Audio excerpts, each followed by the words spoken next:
Monsieur le Premier ministre, le message que je voudrais donner est contenu dans votre riche et profond discours d'ouverture à cette rencontre. Le 19 février 2023, votre comité d'initiative au nom de la République et de la démocratie a publié un appel et lancé une campagne nationale et internationale de collecte de signatures en faveur d'un Sénégal apaisé, stable et sécurisé dans sa trajectoire de construction démocratique de son développement. Nous sommes en effet fiers d'appartenir à une nation qui a fait le choix depuis toujours de réaliser son développement économique et social sous un régime de liberté absolue. Notre pays est en effet un modèle de démocratie de référence reconnu tel partout à travers le monde. Ceci est d'autant plus louable et remarquable qu'il est rare pour un pays en développement de réussir la prouesse de combiner développement économique et progrès social sous un régime de démocratie intégrale.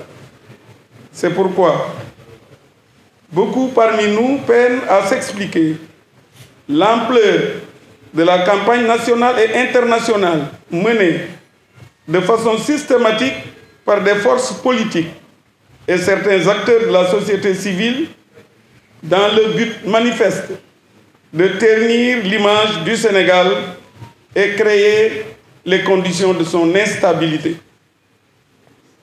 L'apparition de courants politiques facho-populistes est devenue une donnée dans la marche des pays démocratiques. Et notre pays n'y aura pas échappé. L'apparition de courants politiques facho-populistes est généralisée aujourd'hui.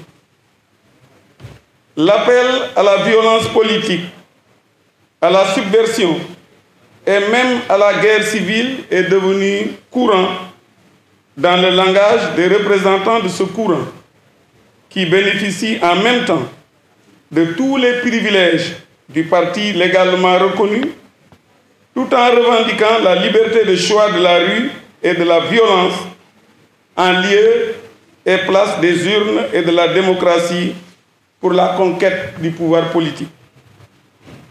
La volonté est manifeste pour les tenants de ce segment de l'opposition sénégalaise d'installer un climat de tension, de violence et de chaos qu'un pays de liberté et de démocratie éprouvé comme le nôtre ne peut accepter.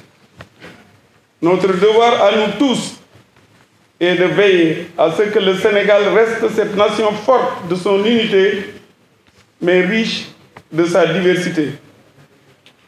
Mais cette même obligation nous incombe de veiller à la protection de nos institutions, à la défense de notre État de droit et à la préservation de l'autorité et de la crédibilité de l'État, qui est le seul rempart contre toutes les formes d'atteinte à l'intérêt général, la sécurité et la protection des personnes et des biens des membres de la société.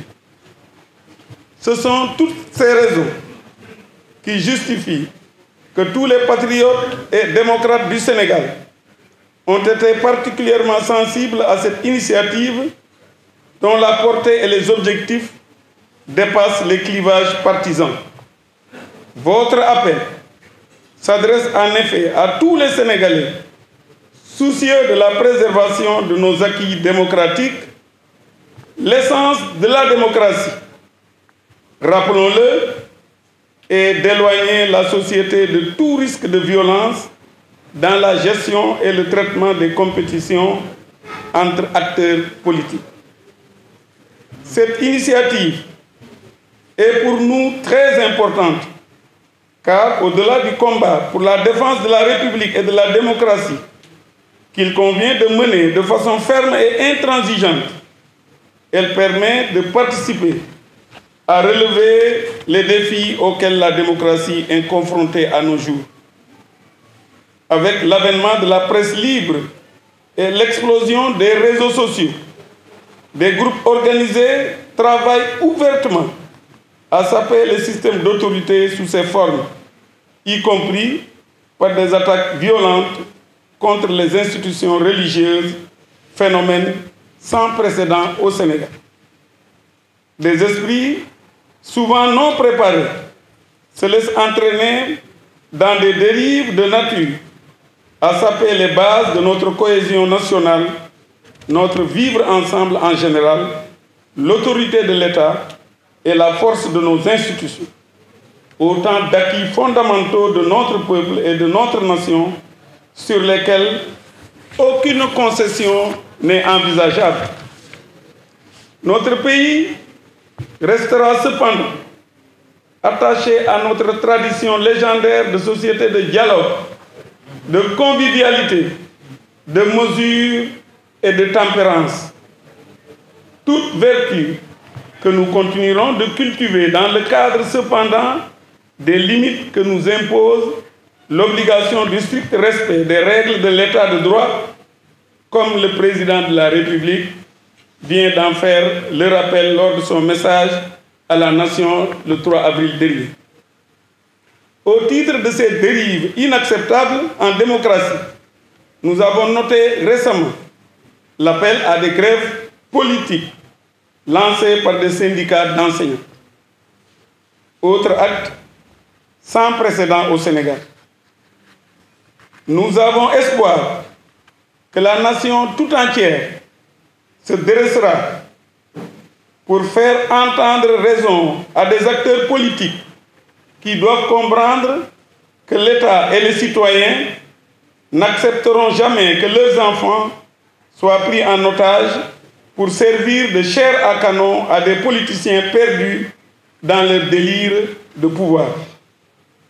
Rester passif devant une telle forfaiture dans le champ de l'école qui est le lieu par excellence de promotion d'une société juste et solidaire ne peut être envisagé après les sacrifices énormes consentis par l'État et la nation pour donner les meilleures chances de réussite à tous les enfants sénégalais sans distinction.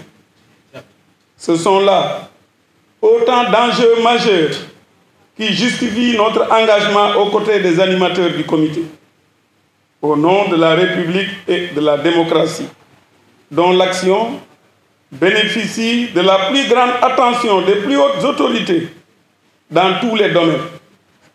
C'est pourquoi le choix de Thiès pour lancer vos activités à travers le pays et à l'étranger nous honore au plus haut point. Nous nous engageons à être à vos côtés pour contribuer à la plus large mobilisation citoyenne autour des ambitions de paix, de stabilité, de sécurité et de développement que nous partageons pour notre pays. Je vous remercie de votre aimable attention.